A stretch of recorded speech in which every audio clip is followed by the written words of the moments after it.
Halo anak-anakku, gimana kabarnya pagi ini? Baik-baik saja kan? Pada kali ini kita akan belajar tentang tema 1, yaitu perkembangbiakan pada tumbuhan. Sebelumnya kita sudah belajar ya pada kelas sebelumnya, dimana perkembangbiakan pada tumbuhan itu sebenarnya ada dua, yaitu perkembangbiakan secara generatif atau kawin dan perkembangbiakan secara vegetatif atau tidak kawin. Baik, kita akan mulai saja pelajarannya. Perkembangbiakan pada tumbuhan. Oke, perkembangbiakan pada tumbuhan sebenarnya ada dua ya, yaitu perkembangbiakan secara generatif atau secara kawin. Generatif itu secara kawin. Dan perkembangbiakan secara vegetatif atau tidak kawin.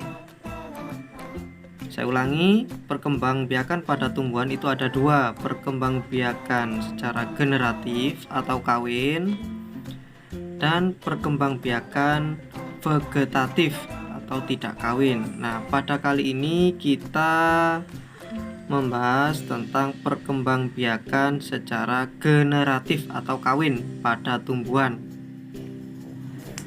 Nah, perkembangbiakan secara generatif atau kawin itu dilakukan melalui proses penyerbukan.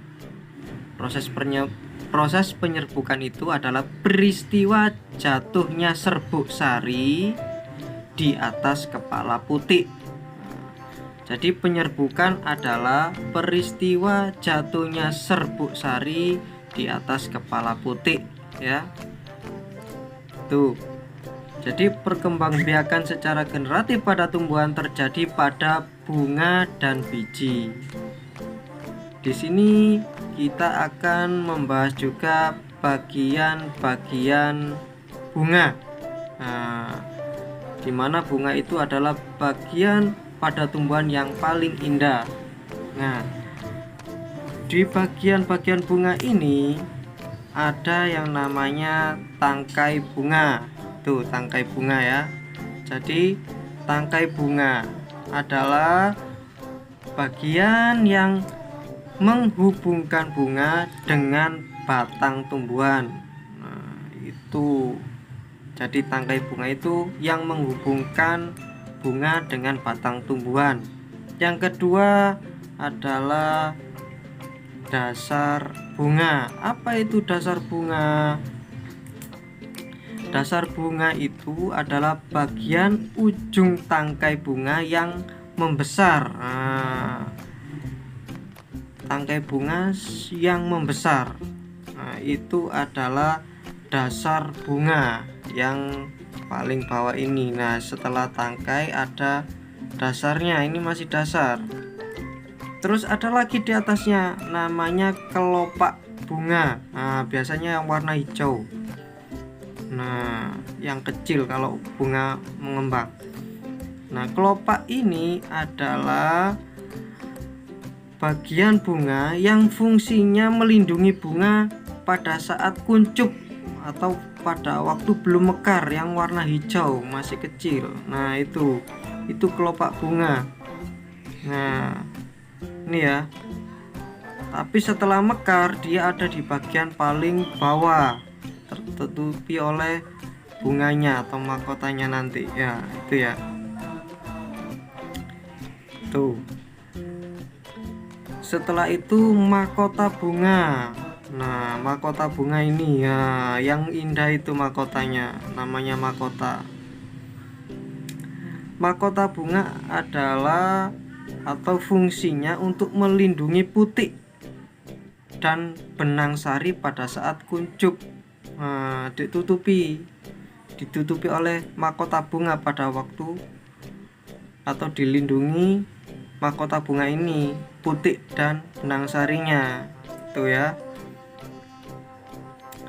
Kemudian ada yang namanya benang sari. Nah, benang sari itu terdiri dari tangkai sari, ini tangkai sari, dan kepala sari. dimana di dalam kepala sari ini ada yang namanya sel kelamin jantan. Itu ya, sel kelamin jantan. Nih benang sarinya ya. Itu ya. Kepala sarinya ini, dan di sini ada serbuk sarinya. Nah, ini sel kelamin jantan, serbuk sari. Terus ada yang namanya putik. Nah, di putik ini ada kepala putik dan tangkai putik. Nah, kepala putik itu yang ada di atas sendiri itu, dan tangkai putik itu yang menghubungkan ke putiknya. Di sini putiknya nanti. Putik adalah alat kelamin betina pada bunga. Nah, putik terdiri dari kepala putik dan tangkai putik. Terus ada bakal buah di sini. Dan ada bakal biji. Nah, itu ya. Jadi satu deret ini putik sebenarnya. Nah, di sini bakal bijinya. Itu adalah bagian-bagian dari bunga. Nah, di dalam bunga itu dibagi lagi, berdasarkan kelengkapan bagian-bagian bunganya. Kelengkapan bagian bunganya dibagi menjadi dua, ada bunga lengkap dan ada bunga tidak lengkap. Jadi ingat ya, berdasarkan kelengkapan bagian-bagiannya bunga dibedakan menjadi dua, bunga lengkap dan bunga tidak lengkap. Dimana bunga lengkap itu memiliki semua bagian bunga seperti kelopak, mahkota, benang sari, dan putik.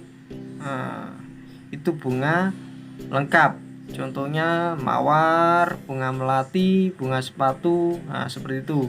Bunga tidak lengkap adalah bunga yang tidak memiliki salah satu atau lebih bagian bunga tadi yang tidak disebutkan tadi. Contohnya bunga bougainville, itu ya. Terus ada lagi berdasarkan alat kelaminnya atau kelengkapan alat kelaminnya, dibedakan menjadi dua lagi bunga itu. Ada bunga sempurna dan bunga tidak sempurna. Dimana bunga sempurna itu adalah bunga yang memiliki putik dan benang sari atau memiliki dua alat kelamin sekaligus. Nah, jadi itu bunga sempurna. Sedangkan bunga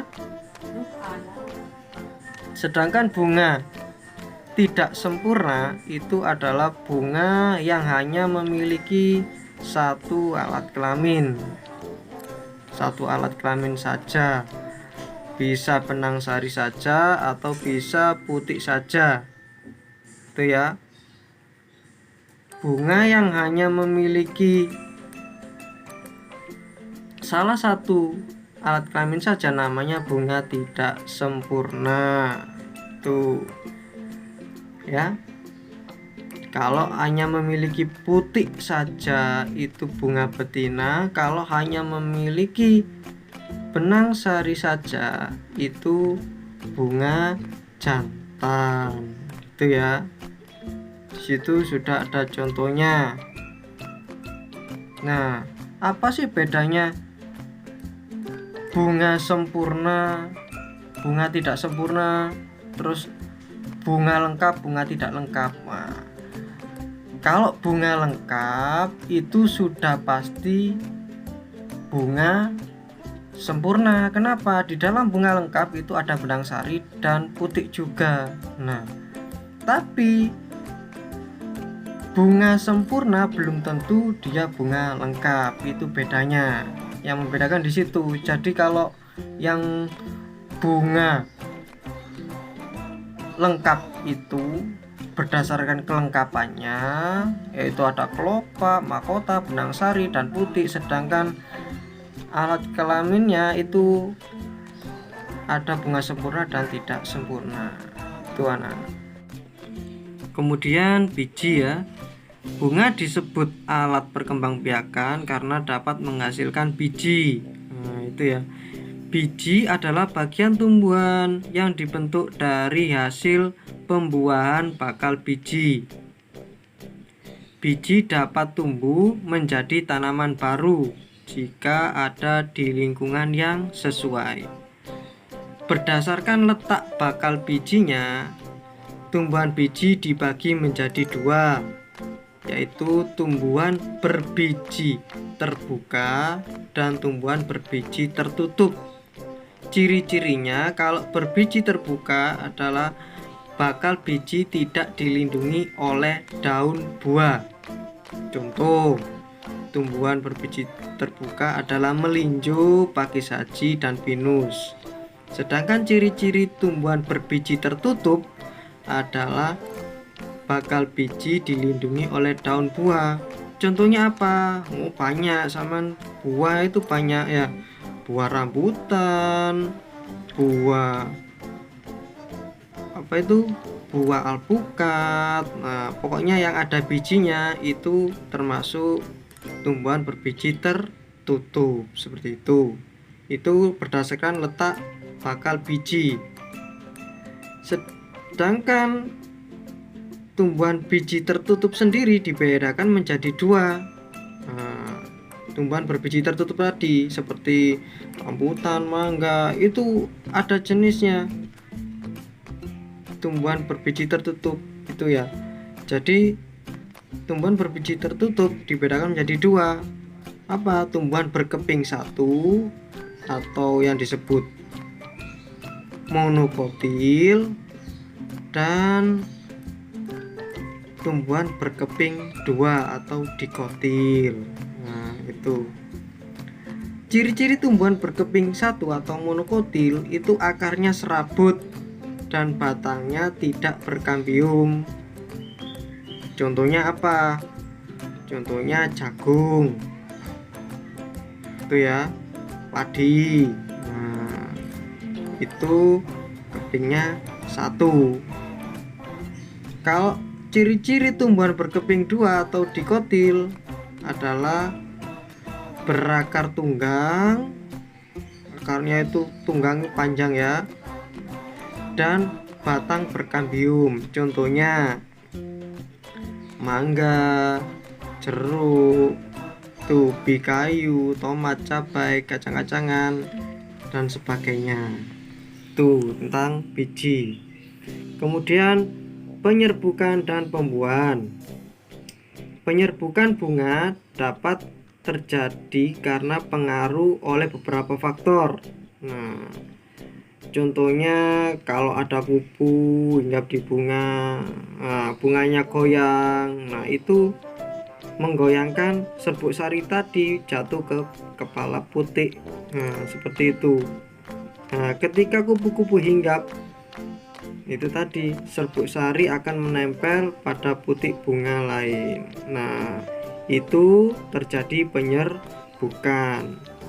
Serbuk sari yang menempel di kepala putik kemudian tumbuh membentuk bulu serbuk sari. Di dalam bulu serbuk sari terdapat, nah ini, terdapat dua inti sel sperma.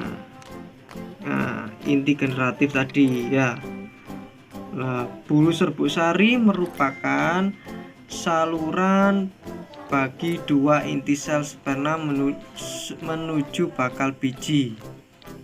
Nah, setelah mencapai bakal biji, kedua inti sel sperma akan membuahi kedua sel yang ada dalam bakal biji. Salah satu sel sperma akan membuahi sel telur dan membentuk embrio atau tumbuhan baru. Sel sperma satunya akan membuahi inti kandung lembaga sekunder yang akan tumbuh menjadi endosperm. Endosperm adalah cadangan makanan bagi embrio. Sini gambarnya sebenarnya. Itu ya. Nah, itu terjadinya pembuahannya. Nah, sekarang macam-macam penyerbukan. Penyerbukan itu dibantu oleh beberapa faktor. Nah, bantuan angin, air, hewan, manusia. Nah, penyerbukan yang dibantu oleh air atau disebut hidrogami itu ya. Penyerbukan ini terjadi pada ganggang air. Yang B, penyerbukan dengan bantuan angin atau anemogami. Penyerbukan ini terjadi pada rumput-rumputan, jagung, padi. Nah, itu. Yang C, penyerbukan dengan bantuan hewan atau zoidiogami. Ini penyerbukan jenis ini terjadi pada bunga biasanya, ya. Tuh. Terus yang terakhir penyerbukan dengan bantuan manusia atau antropogami. Nah, contohnya pada tumbuhan vaneli, itu biasanya dibantu manusia biar cepat tumbuhnya. Nah, sedangkan perkembangbiakan generatif pada tumbuhan diawali dengan penyerbukan, yaitu dengan melekatnya atau jatuhnya serbuk sari ke kepala putih. Nah, berdasarkan asal serbuk sari tadi, penyerbukan dibedakan menjadi 4. Yang pertama, penyerbukan sendiri. Nah, penyerbukan sendiri itu yaitu serbuk sari jatuh ke kepala putih bunga itu sendiri. Jadi satu bunga ini serbuk sarinya jatuh ke kepala putih bunga itu sendiri. Itu penyerbukan sendiri. Yang kedua, penyerbukan tetangga, yaitu serbuk sari jatuh ke kepala putih bunga lain tetapi kedua bunga itu masih satu pohon. Nah, contoh ini pohonnya satu. Wah, ini ada 2 bunga. Nah, di sini serbuk sari jatuh ke kepala putih bunga lain dalam satu pohon ini.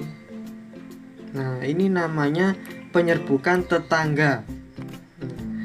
Yang ketiga atau yang ke-C itu penyerbukan silang, yaitu serbuk sari jatuh ke kepala putih bunga lain yang berbeda pohon tapi masih satu jenis. Contoh bunga dari pohon A sama bunga dari pohon B. Nah,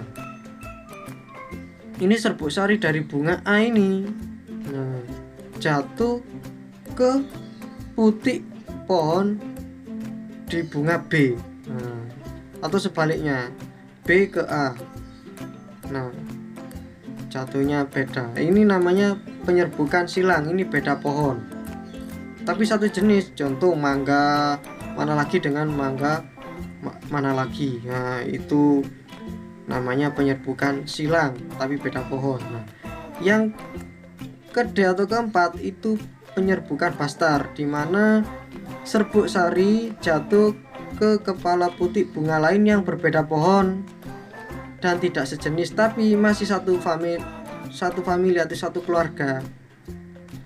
Nah, jadi sama dengan penyerbukan silang tapi ini beda. Contoh ini dari cabai merah ke cabai rawit. Nah, kan sama-sama cabai tapi beda jenis, maksudnya seperti itu. Nah, jatuhnya ke pohon ini. Nah, atau sebaliknya, itu adalah penyerbukan bastar. Mungkin itu yang bisa saya jelaskan dari perkembangbiakan.